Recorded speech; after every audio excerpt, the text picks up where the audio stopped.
I remember we hosted President Xi in Anchorage, Alaska, and it happened to be a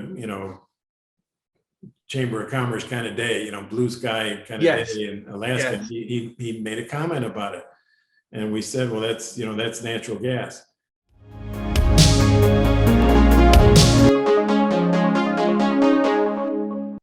Yes. And, actually that brings a question to my mind. According to some reports, 60% of the population in the coming years is going to live in Asia.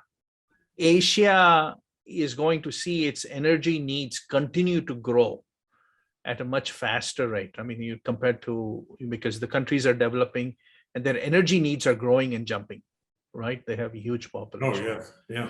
And coal is still a source of energy there.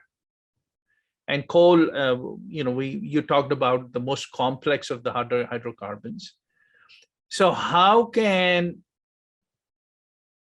LNG and the US help most of the world, right, get off coal and increase its consumption of natural gas? Well, and I think we're seeing that, and availability is one thing, but I think we're seeing that, and about 75% of the world's LNG is consumed in Asia. Yes. And part of the reason that LNG's got such a growth trajectory is because it is taking market share away from coal and heavier hydrocarbons, but coal, let's say. And so that's why you have such a significant growth. In China, they've become, they're going to be number one in terms of purchasing LNG. They're two today, but they surpassed Korea. And it's because they are pushing out coal. And I've been going there for a number of years, and it's noticeable in their air impact. Okay. I remember we hosted President Xi in Anchorage, Alaska, and it happened to be a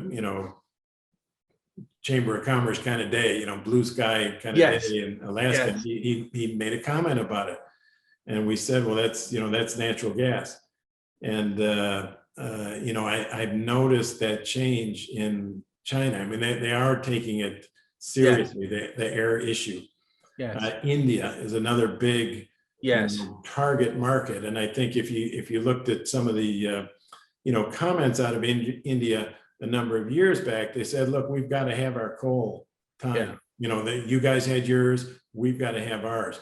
I think we even see that changing now. So India is becoming a pretty big market for LNG, because I think the world has finally sort of said, wait a minute, this climate change stuff looks like it's real.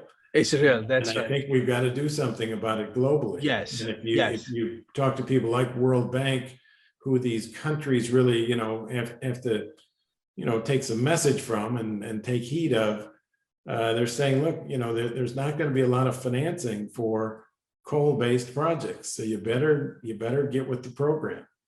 And so I think, that's how, how the world starts to, adopt more gas. And as a country, as the United States, because we've got this, abundance of gas now, it was always there. We just had to figure out the way to get it.